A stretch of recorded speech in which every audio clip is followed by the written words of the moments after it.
Good morning, students. How are you? I hope you all are fine. Students, in our yesterday's class, we finished our alcohol and phenol part. Today we are going to start our new topic, that is ether. Ether, we already cover up the naming part of ether in the starting of this chapter, that is in alcohol, phenol, ether. Okay? So today we are going to discuss about the preparation of ether. Okay? Ether को आप formula में अगर लिखना चाहो तो क्या होता है, फंक्शन ग्रुप ROR है ईथर, ठीक है। इसको हम क्या बोलते हैं, alkoxy alkene, alkoxy alkene,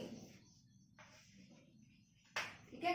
preparation की बात करें तो प्रिपरेशन का थोड़ा बहुत जिक्र स्टार्टिंग में मैं कर चुकी हूँ। कहाँ पर, पहली प्रिपरेशन अगर मैं बात करूँ तो किससे प्रिपेयर कर रहे हैं हम, डिहाइड्रेशन ऑफ अल्कोहल, ठीक है, फ्रॉम डिहाइड्रेशन ऑफ अल्कोहल, कि अल्कोहल में से अगर पानी निकाल दे, वाटर रिमूव कर दे तो क्या बनेगा, आपका ईथर बनेगा। देखो यही रिएक्शन मैंने किसमें पढ़ाई थी, आपको अल्कोहल की केमिकल रिएक्शंस में पढ़ाई थी, ठीक है। कि अगर आप उसमें से पानी निकाल दे तो आपकी दो चीज की फॉर्मेशन होगी, एक तो एल्कीन की फॉर्मेशन होगी और एक ईथर की। अल्कोहल में लाइक आपका RCH2, इसके लिए चलो मैं एग्जांपल ले लेती हूँ। आपके पास CH3 CH2 OH है। देखो कंडीशन डिपेंडेंट है, ये टेम्परेचर डिपेंडेंट रिएक्शन है। आप क्या करा रहे हो, डिहाइड्रेशन ऑफ अल्कोहल, पहला केस ले रहे हो आप एसिड कैटालाइज्ड, ये मैं लिखना भूल गई। डिहाइड्रेशन ऑफ अल्कोहल आप किससे करा रहे हो, एसिड कैटालाइज्ड रिएक्शन है ये, ठीक है। तो आप लिखोगे एसिड कैटालाइज्ड डिहाइड्रेशन। ये कौन सी है आपकी, एसिड कैटालाइज्ड डिहाइड्रेशन, ठीक है। अब एसिड कैटालाइज्ड, तो एसिड कौन सा लिया आपने, H2SO4 और H2SO4, भाई एसिड कैटालाइज्ड हो गया।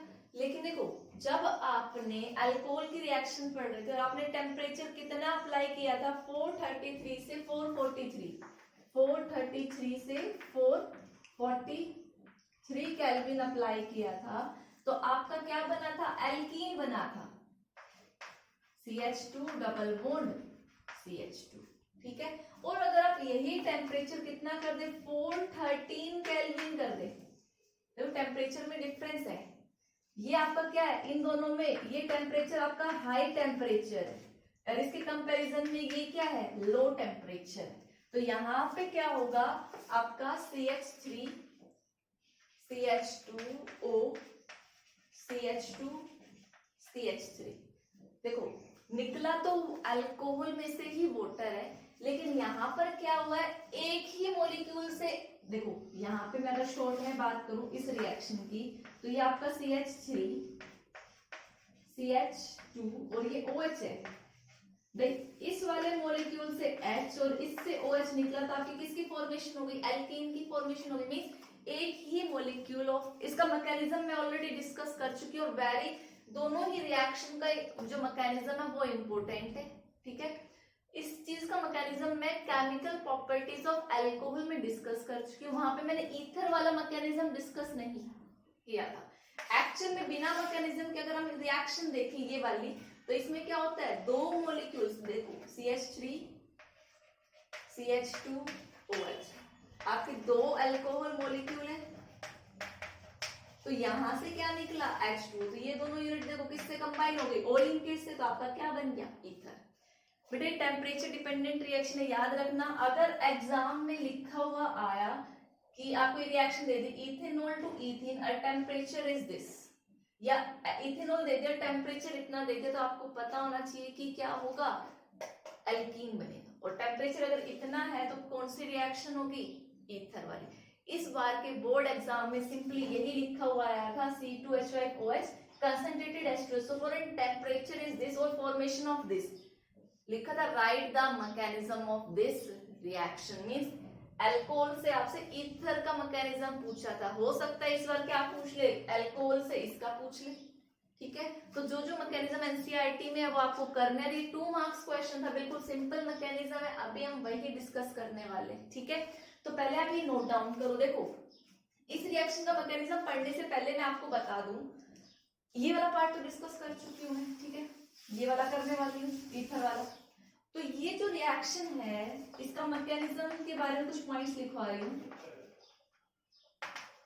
ये जो मैकेनिज्म है, पहली बात, ये कौन सा मैकेनिज्म है, ये SN2 मैकेनिज्म है, न्यूक्लियोफिलिक सब्स्टिट्यूशन बाइमोलिक्यूलर रिएक्शन या सब्स्टिट्यूशन न्यूक्लियोफिलिक बाइमोलिक्यूलर रिएक्शन। ठीक है, अब SN2 है तो अब बताओ जो रेट डिटरमिनिंग स्टेप है RDS, रेट डिटरमाइनिंग स्टेप, उसमें कितने मॉलिक्यूल इन्वॉल्व होंगे, 2 मॉलिक्यूल। इट मींस फिर ये किस ऑर्डर का आएगा, आपका सेकंड ऑर्डर की रिएक्शन है। ठीक है, क्या इसमें कोई कार्बोकैटायन की फॉर्मेशन होती है, याद करो SN2 में, SN1 में कार्बोकैटायन की फॉर्मेशन थी, SN2 में कार्बोकैटायन की फॉर्मेशन नहीं होती, नो कार्बोकैटायन फॉर्मेशन या नो फॉर्मेशन ऑफ कार्बोकैटायन। देखो याद करो SN1 में क्या था, पहले आपका एक न्यूक्लियोफाइल निकला, कार्बोकैटायन बना, फिर दूसरा न्यूक्लियोफाइल अटैक किया, तो अटैक करने वाले पे 2 चांसेस थे, तभी आपका इन्वर्जन और रिटेंशन होता।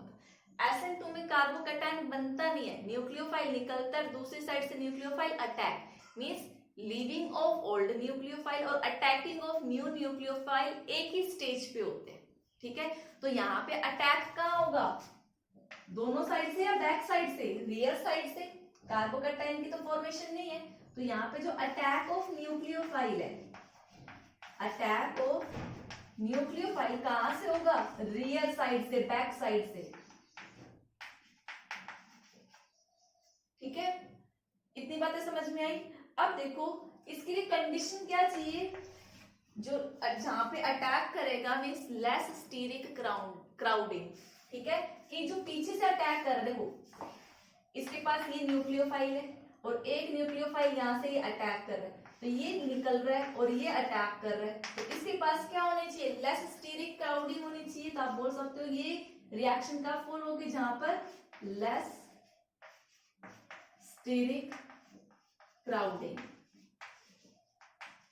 आई होप ये सारे पॉइंट्स आपको SN2 के याद होंगे सभी को। तो इन्हीं पॉइंट्स के बेसिस पे इसका मैकेनिज्म है वो हम डिस्कस करने वाले हैं। स्टूडेंट्स अब देखो ये रिएक्शन मैंने लिखी है, आपको इथेनॉल से क्या बनाना है, ईथर बनाना है। कंडीशंस मैंने लगा दी, ये H+ कहां से आया है, ये आपका H2SO4 ने क्या दिया है, H+ दिया है। क्यों, क्योंकि ये रिएक्शन कौन सी है, एसिड कैटालाइज्ड रिएक्शन है। यहाँ पे ये आप बोल सकते हो जो H2SO4 है किसकी तरह काम कर रहा है, कैटलिस्ट की तरह काम कर रहा है। ठीक है, अब देखो मैकेनिज्म पार्ट, देखो स्टेप नंबर 1, सबसे पहले क्या होगा, ये आपका इथेनॉल है C2H5OH। एसिड क्या काम करेगा, एसिड कैटालाइज्ड है, एसिड का काम क्या होता है, H+ डोनेट करने का, H+ निकल गया और एक HSO4-। ठीक है, तो ये जो H+ अभी कमी है, इस ऑक्सीजन के पास क्या है, लोन पेयर है, ये इसको क्या कर सकता है, अपने इलेक्ट्रॉन पेयर डोनेट कर सकता है और कोऑर्डिनेट बॉन्ड बना सकता है। तो यहाँ पे देखो क्या बन गया, C2H5OH एंड H। अब ऑक्सीजन ने अपने लोन पेयर डोनेट करे तो कैसा चार्ज आया, पॉजिटिव चार्ज आया। इतनी बात समझ में आई, ये था आपका स्टेप नंबर 1। देखो स्टेप नंबर 2 में क्या होगा, अब आपका एक न्यूक्लियोफाइल, एक लीविंग ग्रुप निकलेगा, न्यूक्लियोफाइल क्या करेगा, अटैक करेगा। तो देखो आपका जो इथेनॉल, ये इथेनॉल है, देखो 2 मॉलिक्यूल यूज हुए थे, एक मॉलिक्यूल तो यहाँ हो चुका, दूसरा मॉलिक्यूल आया C2H5OH। बेस के पास लोन पेयर है, ये किसकी तरह काम कर सकता है, न्यूक्लियोफाइल, न्यूक्लियस लविंग है, ठीक है, इलेक्ट्रॉन पेयर है। अब इसको देखो C2H5OH पॉजिटिव, जब ऑक्सीजन के ऊपर पॉजिटिव चार्ज हो तो ये अपनी इलेक्ट्रॉन डेंसिटी फुलफिल करेगा। तो ये जो H2O है ये बहुत ही अच्छा लिविंग ग्रुप भी है। तो देखो यहाँ पे क्या होगा, ये यहाँ से निकलने की कोशिश करेगा, ठीक है। इसको देखो अगर मैं ओपन करके लिखूं, यहाँ पे मैं C2H5 नहीं ऐसे लिखती हूँ CH3, ताकि आपको समझ आए किस कार्बन पे है CH2। यहाँ पर भी ऐसे ही कर देती हूँ CH3 CH2OH, ठीक है। तो देखो यहाँ पे एक साथ होगा, कैसे, देखो ऑक्सीजन अपना लेगा तो ये ऐसे लेगा, इलेक्ट्रॉन लिविंग ग्रुप में निकल जाएगा, इसका पॉजिटिव चार्ज खत्म। तो यहाँ पे स्लाइटली पॉजिटिव चार्ज है, देखो कार्बोकैटायन की फॉर्मेशन नहीं होगी। क्यों नहीं हो पाएगी? क्योंकि जैसे ये निकलेगा वैसे ये इस कार्बन पे क्या कर देगा, अटैक कर देगा। तो कार्बोकैटायन का तो कोई चांस ही नहीं है, वो तो जस्ट मैं आपको बता रही हूँ कि यहाँ से निकला तो स्लाइटली पॉजिटिव चार्ज आया और इस ऑक्सीजन ने इसकी वो इलेक्ट्रॉन डेंसिटी पूरी कर दी, ठीक है। कार्बोकैटायन की फॉर्मेशन यहाँ नहीं होती, ठीक है। तो देखो यहाँ से क्या निकल गया, -H2O निकल गया, ये इसके ऊपर अटैक कर गया, तो देखो क्या बना भाई, ये जो ऑक्सीजन के ऊपर इसने यहाँ पे अटैक किया तो क्या बना आपका CH3 CH2O, ठीक है। ये H मैंने नीचे रख दिया, इस ऑक्सीजन ने इस कार्बन पे अटैक किया तो CH2 और ये वाला CH3 यहाँ पे। इतनी बात समझ में आई? ऑक्सीजन ने अपने इलेक्ट्रॉन पेयर इसको डोनेट किए, जिसके ऊपर कैसा चार्ज आया, पॉजिटिव चार्ज आया। दिस इज स्टेप नंबर 2, ठीक है। स्टेप नंबर 3 में क्या होगा, देखो CH3 CH2O positive, this one CH2 and CH3। भाई आपको पता है ये एसिड कैटालाइज्ड रिएक्शन थी, अगर इसने रिएक्शन में H+ दिया तो ये वापस H+ लेगा भी। भाई H2SO4 ने क्या दिया था, H+ और HSO4 नेगेटिव, HSO4 नेगेटिव बोलेगा जो H+ हमने दिया था वो मैं वापस करूं, ठीक है। और आपको पता है यहाँ ऑक्सीजन पे पॉजिटिव चार्ज है तो कौन सा बॉन्ड ब्रेक होगा, ये यहाँ से क्या हो जाएगा, H+ निकल जाएगा और इसने अपने इलेक्ट्रॉन ले ली तो ऑक्सीजन पे क्या हो गया, पॉजिटिव चार्ज खत्म हो गया, क्या बना CH3 CH2O C2H5। ये देखो दोनों तरफ ही दो दो कार्बन है तो क्या होगा, नेम में ऑक्सी इधर भी लगा दो तो क्या हो जाएगा, इथॉक्सी इथीन, कोई फर्क नहीं पड़ेगा। लेकिन अगर अनसिमेट्रिकल है तो छोटे वाले के साथ ऑक्सी लगाते हैं, ये मैंने बता दिया था। तो ये पूरा मैकेनिज्म है आपका कि आपने अल्कोहल से एसिड कैटालाइज्ड मैकेनिज्म के थ्रू कैसे आपने ईथर बनाया। बोर्ड एग्जाम में इन्हीं 3 स्टेप्स के बेटा नंबर थे। अल्कोहल फिनोल ईथर से जो इस ईयर क्वेश्चन आया वो एक तो आया था write down the mechanism, simply ऐसे लिखा था क्वेश्चन बना के, write down the mechanism of this reaction. Conditions आपको बता दी, तो ये मैकेनिज्म आपको लिखना था। हाफ मार्क्स इस स्टेप के थे, 1 मार्क इसका था और हाफ मार्क इसके थे, 2 मार्क्स का मैकेनिज्म था। और इसी के साथ एक क्वेश्चन होगा, टोटल 3 मार्क्स का क्वेश्चन था। एक में लिखा था how will you prepare phenol from cumene, मैंने बताया था इंडस्ट्रियल प्रिपरेशन थी वो, ठीक है। क्यूमीन से अल्कोहल कैसे बनाते हैं, तो टोटल ये क्वेश्चन था इस चैप्टर से this board in this board exam. तो ये क्वेश्चन इंपॉर्टेंट है, मैकेनिज्म इंपॉर्टेंट है, इसको आप सब कॉपी करो स्टूडेंट्स। अब हम इसी में बात करें, देखो अल्कोहल रिएक्ट कर रहा था तो ऑर्डर क्या होगा, मींस इस रिएक्शन को कौन से अल्कोहल ज्यादा अच्छे से शो करें। तो देखो SN2 पे बेस्ड है और SN2 बेस्ड में क्या होना चाहिए, स्टीरिक क्राउडिंग सबसे कम होना चाहिए। तो आपका एक प्राइमरी अल्कोहल होता है, एक सेकेंडरी होता है और एक टर्शरी होता है। आपको पता है टर्शरी में स्टीरिक क्राउडिंग क्या होती है, OH के चारों तरफ डिफिकल्ट सॉरी ज्यादा होती है, भाई ऐसे ही होता है ना टर्शरी और OH, ठीक है। भाई दूसरा अल्कोहल आएगा उसको न्यूक्लियोफाइल को अटैक करने के लिए जगह ही नहीं मिलेगी। तो आपको पता है प्राइमरी अल्कोहल ज्यादा अच्छे से क्या बनाएंगे, आपके इस मैकेनिज्म में जाएंगे और ईथर की फॉर्मेशन करेंगे, then secondary and then tertiary में सबसे कम। तो ये था ऑर्डर ऑफ आपका अल्कोहल कौन इस रिएक्शन को शो करता है। जो मैकेनिज्म हमने पढ़ा इसकी एक लिमिटेशन भी है, क्यों, क्या लिमिटेशन है, देखो इसमें जो अल्कोहल यूज किया वो हमने एक ही टाइप का अल्कोहल यूज किया, फिर एक अल्कोहल के ऊपर अटैक किया था, एक ने लिविंग ग्रुप आपका ऐसे ही था, आप ऐसे करते हो ना, ये ROH था तो इसी के 2 मॉलिक्यूल यूज होते हैं।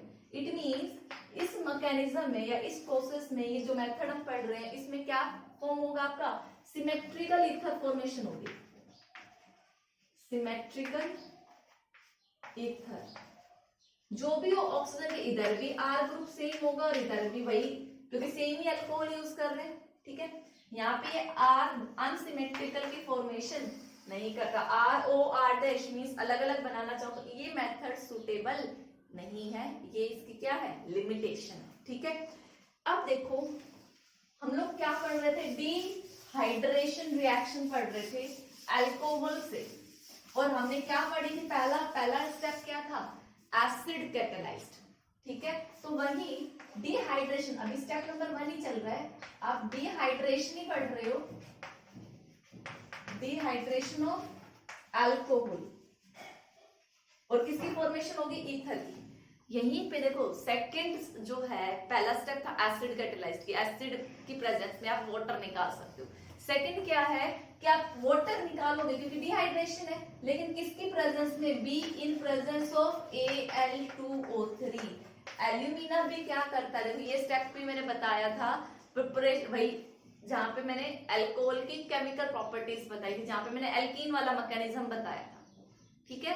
तो देखो यहाँ पे मैं दोनों रिएक्शन लिख रही हूँ। अभी आपके पास देखो क्या था आपका R, जो चलो ये एग्जांपल ऐसे ले लो, C2H5OH था, एसिड कैटालाइज्ड वाले में आपने क्या किया था, H2SO4, और यहाँ पर भी क्या था, H2SO4, ठीक है।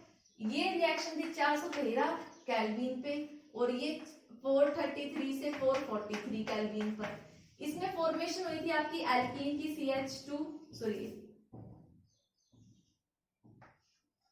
CH2 डबल बॉन्ड CH2, और इसमें फॉर्मेशन हुई थी आपकी ईथर की C2H5O C2H5।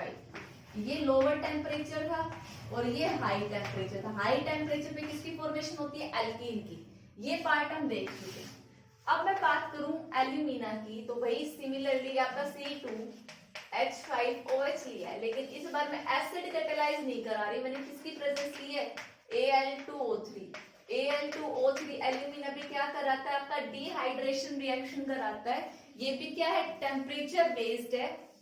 अब देखो जो आपका यहाँ पे फॉर्मेशन होगी 350, यहाँ पे है 350 और यहाँ पे है 250 डिग्री सेल्सियस। केल्विन में कन्वर्ट कर लेना, मैंने डिग्री, यहाँ पे तो केल्विन में है, वहां मैंने डिग्री सेल्सियस में लिख दिया। तो ये हाई टेम्परेचर है और ये लो है, ठीक है। अगर आप इसमें 273 ऐड भी करोगे, 350 और 273 37 623 के आसपास। आप इसको अगर केल्विन में लिखना चाहो तो 623 केल्विन, और अगर 250 में ऐड करोगे, सॉरी हाँ 250 में ऐड करोगे तो कितना आ जाएगा आपका 520। मैथ्स वाले तो स्पीडली कर लेते हैं। 273 523 के आसपास, ठीक है। 100 से कम ही था, वैसे ही कर लेते हैं। 523 केल्विन, ठीक है। तो देखो ये वाला लो टेम्परेचर है, ये हाई टेम्परेचर है। हाई टेम्परेचर पे किसकी फॉर्मेशन होगी, एल्कीन की फॉर्मेशन होगी। तो यहाँ पे तो आपका बनेगा CH2 डबल बॉन्ड CH2, और यहाँ पे आपके किसकी फॉर्मेशन होगी, C2H5O C2H5। सिमिलरली जैसे H2SO4 का काम था, वैसे एल्यूमिना का काम है। फर्क क्या है, ये दोनों टेम्परेचर जो थे, देखो केल्विन की बात करो तो 433, अब 440 मान लो, और ये 413 है, और ये कितने पे, ये उससे और हाइयर है, 523 केल्विन और 623 केल्विन के आसपास है, ठीक है। ये आप बोल सकते हो इस टेम्परेचर पे तो किस फेज में चला जाएगा, वेपर फेज में। तो एल्यूमिना के साथ रिएक्शन होती है वेपर फेज में। आई होप सभी को समझ में आया होगा। तो ये टेम्परेचर आपको याद रखने हैं कि H2SO4 में कितना था, और एल्यूमिना, तो एल्यूमिना की रिएक्शन कौन सी है, ये वाली। Students, our next method of preparation of ether is from alkyl halide, ठीक है। ये रिएक्शन हम कर चुके हैं, alkyl halide, halo alkane, hello Erin में भी पढ़ी थी, जो कि एक बहुत ही फेमस नेम रिएक्शन थी, कौन सी, विलियमसन सिंथेसिस। याद आया, विलियमसन सिंथेसिस अल्काइल हैलाइड में पड़ी थी, और यही किसकी प्रिपरेशन है, ईथर की। इसमें हम क्या करते हैं, देखो सबसे पहले तो ये बेस्ट मेथड है ईथर प्रिपेयर करने के लिए, ठीक है।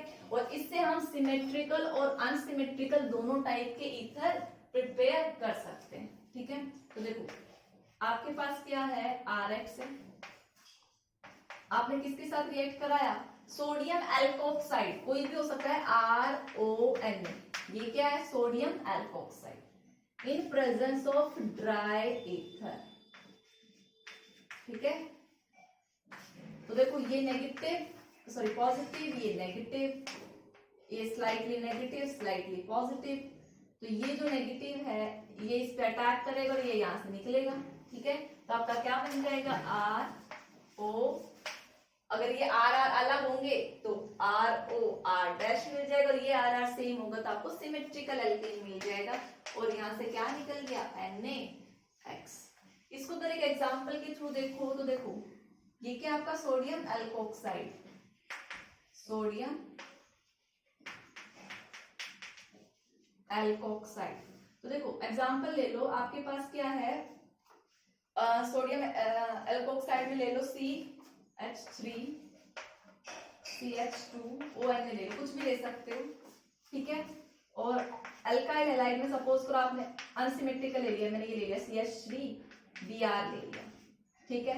आपको पता है ये नेगेटिव देगा, ये पॉजिटिव, पॉजिटिव सोडियम है, तो यहाँ से जो न्यूक्लियोफाइल जनरेट होगा, देखो एक ये आपका अल्काइल हैलाइड है, यहाँ पे Br क्या है, लीविंग ग्रुप है, और ये जो सोडियम एल्कोक्साइड है ये आपको क्या देगा, CH3 CH2O नेगेटिव देगा, जो क्या है, एक बहुत ही अच्छा न्यूक्लियोफाइल है। अब देखो ये लीविंग ग्रुप है, ये भी किस पे बेस्ड है, आपकी SN2 पे बेस्ड है। ये यहां से निकलेगा और ये क्या करेगा, इस पे स्लाइटली पॉजिटिव चार्ज आएगा, कार्बोकैटायन बनेगा नहीं, इसका निकलना और इसका अटैक करना क्या होगा, साइमल्टेनियस होगा। तो दोनों की कंसंट्रेशन पे डिपेंड करेगा, ये भी कौन सी आपकी SN2 है, तो यहाँ से क्या निकल गया आपका Br, और यहाँ से जो Na निकला था उसने क्या बना लिया, NaBr, और आपकी ये वाली चीज क्या हो गई, कंबाइन हो गई, CH3 CH2O CH3। अब देखो लिखने का तरीका कुछ भी हो सकता है, आप CH3 को आगे लिख दो, इसको पीछे, लेकिन नेम कैसे करोगे, हमेशा छोटे वाले के साथ, एल्कोक्सी, तो ये क्या मिथ, तो इसके साथ क्या लगेगा, मिथॉक्सी, और ये क्या इथेन, तो ये क्या बन गया, मिथॉक्सी मीथेन। तो ये थी आपकी विलियमसन सिंथेसिस, नोट डाउन कर लो बेटा। फ्रेंड्स देखो यहीं पे एक चीज और डिस्कस करती हूँ मैं,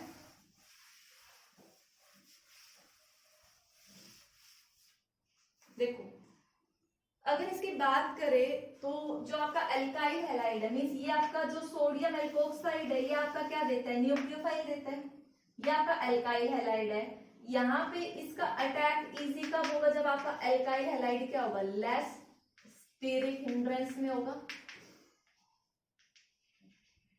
ठीक है। जहां पे लेस क्राउडिंग होगी वही क्या देगा, विलियमसन सिंथेसिस इजी देगा। तो ठीक है, आपसे क्वेश्चन आ गया, व्हाट हैपन व्हेन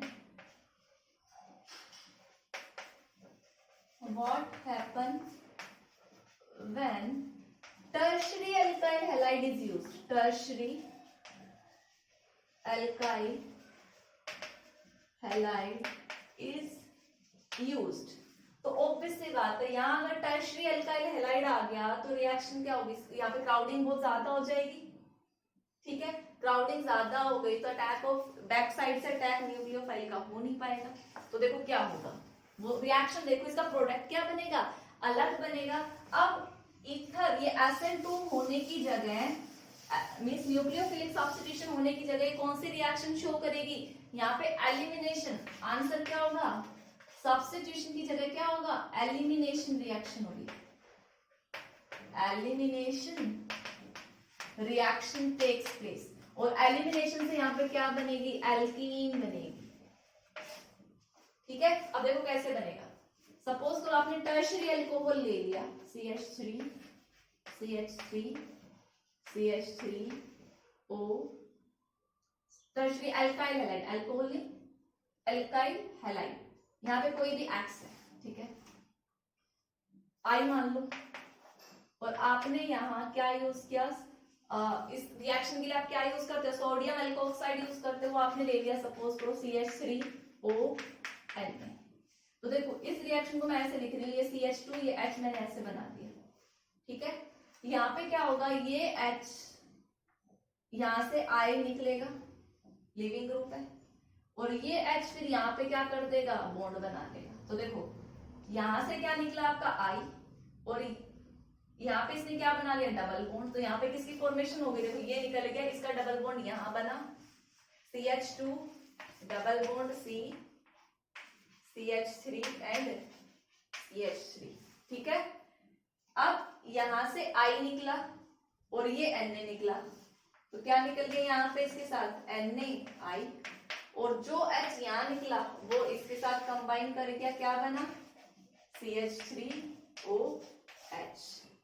बनना चाहिए था ईथर, लेकिन बना क्या, एल्कीन। तो टर्शरी अल्काइल हैलाइड के साथ ये रिएक्शन होगी, इसीलिए विलियमसन सिंथेसिस का ऑर्डर क्या है, आपका जो अल्काइल हैलाइड है वो क्या होना चाहिए, लेस स्टेरिक क्राउडिंग होनी चाहिए उसमें। इसमें बेटा एक क्वेश्चन है, हेलो एल्कीन हेलो एरिन में डिस्कस किया था मैंने, चलो उस क्वेश्चन को मैं एक बार फिर से डिस्कस कर दूं, काफी बार एग्जाम में इस तरीके का पूछ लेते हैं कि आपका ये है क्वेश्चन CH3 ऐसे मानो आपका A+B, ये आपका अल्काइल हैलाइड है, ये आपका एल्कोक्सी सोडियम एल्कोक्साइड है, सोडियम एल्कोक्साइड है, रिएक्ट किया ड्राई ईथर की प्रेजेंस में, ठीक है। तो आपको यहाँ पे क्या बना के देंगे, आपको ये कंपाउंड मिला, आपको ईथर मिला, ये मिला, तो आपसे पूछ रहा है what is the alkyl halide क्या होगा, और आपका सोडियम इथोक्साइड क्या होगा, अगर ईथर ये है। तो देखो दो पॉसिबिलिटी है, क्या तो अल्काइल हैलाइड ये हो सकता है या अल्काइल हैलाइड ये हो सकता है। और हमने विलियमसन सिंथेसिस में देखा कि अल्काइल हैलाइड क्या होना चाहिए, लेस स्टीरिक क्राउडिंग का होना चाहिए, तो मींस अल्काइल हैलाइड, इसकी तो पॉसिबिलिटी खत्म हो जाती है, तो कौन बचता है, CH3। इट मींस आप क्या, अल्काइल हैलाइड होगा CH3X कोई भी, और ये जो होगा टर्शरी जो होगा वो क्या होगा आपका सोडियम एल्कोक्साइड। आई होप ये वाली चीज अब आपको समझ में आई होगी। किसी को वहां पे हेलोएल्कीन हेलोएरिन में क्वेश्चन समझ नहीं आया, सेम क्वेश्चन दिया था वहां पे, नहीं तो यहाँ पे क्लियर हो गया होगा, ठीक है, नोट डाउन। स्टूडेंट सिमिलरली अगर हम अराइल ईथर की बात करें तो सेम जैसे हमने ये वाली रिएक्शंस पढ़ी वैसे ये पढ़ेंगे। यहाँ पे हमने क्या लिया, ये जो एल्कोक्साइड था आपका, ये हमने क्या लिया, अराइल पे लिया सोडियम वाला पार्ट, और जो आपका अल्काइल हैलाइड है वो ये लिया। तो भाई यहाँ पे क्या बनेगा, ये बेटा न्यूक्लियोफाइल, ये इसके ऊपर क्या करेगा अटैक, और ये यहाँ से लिविंग ग्रुप निकल जाएगा। तो आपका क्या बन जाएगा यहाँ पे अराइल, ये बेंजीन के ऊपर क्या आ जाएगा OCH3, तो ये अराइल ईथर बन गया।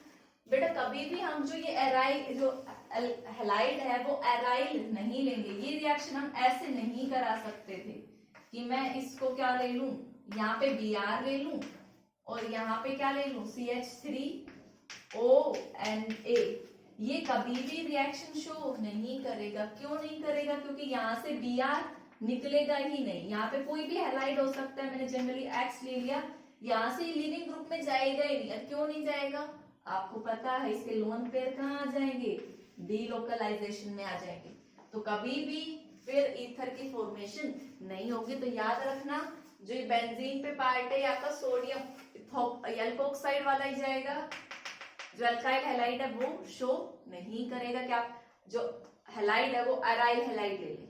तो क्वेश्चन आ जाता है अराइल हैलाइड जो है वो ईथर की सिंथेसिस में यूज नहीं किया जाता। क्यों, क्योंकि यहाँ पे क्या आ जाएगा रेजोनेंस है, रेजोनेंस की वजह से क्या आ जाएगा डबल बॉन्ड कैरेक्टर आ जाएगा, जिसकी वजह से रिएक्शन शो नहीं करेगा।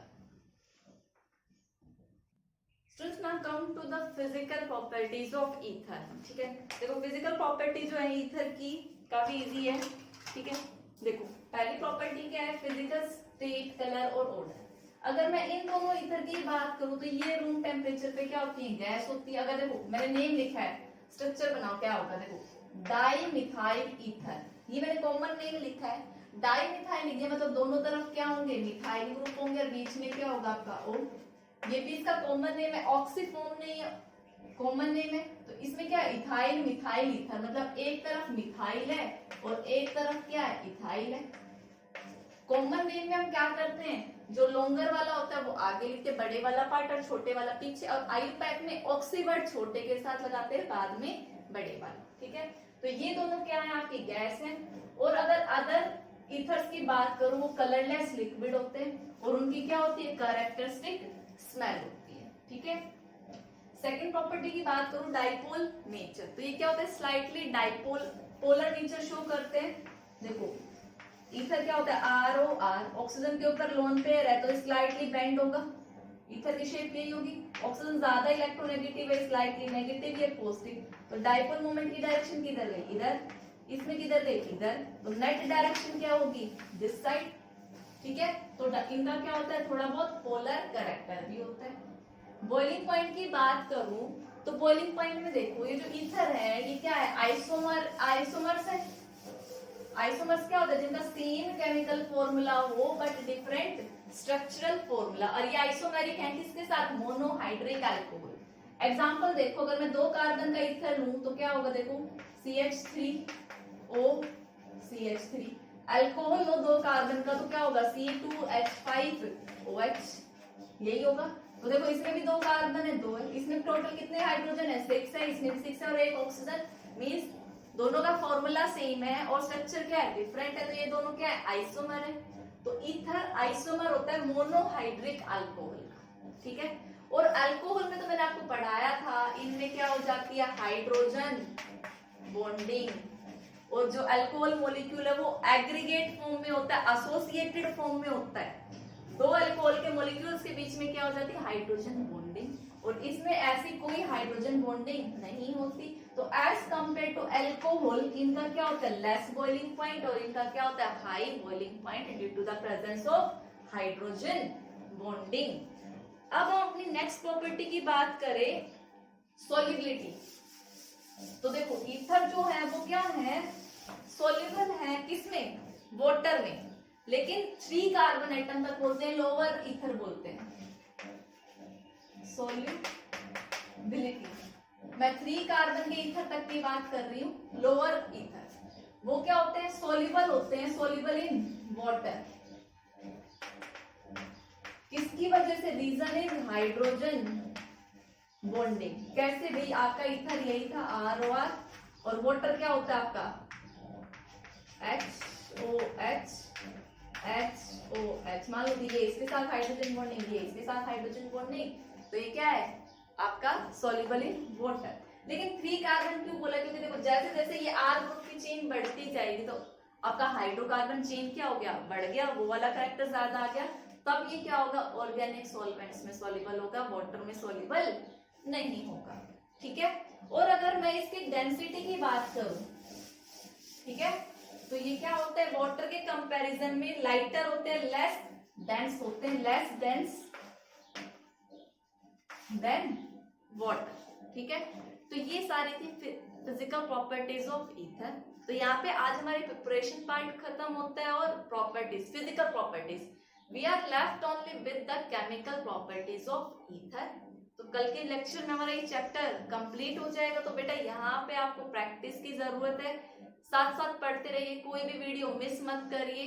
ठीक है, कंटिन्यूटी बना के रखिए, वो जरूरी है ऑर्गेनिक केमिस्ट्री के लिए। और नेम रिएक्शन की जैसा मैंने बोला था, आप अपनी एक सेपरेट नोटबुक बना लो, डेली जो भी एक नई नेम रिएक्शन आए वो आप उसमें नोट डाउन करो और बार बार उसको देखते रहो। बोर्ड एग्जाम में नेम रिएक्शन से ही ज्यादातर क्वेश्चन बनते हैं, जितने कन्वर्जेंस हो या कंप्लीट द फॉलोइंग रिएक्शन हो या कुछ भी हो, मैकेनिज्म हो, नेम रिएक्शन से ही ज्यादातर पूछे जाते हैं। तो name reaction are important for exam point of view और कॉम्पिटिटिव पॉइंट ऑफ व्यू से भी।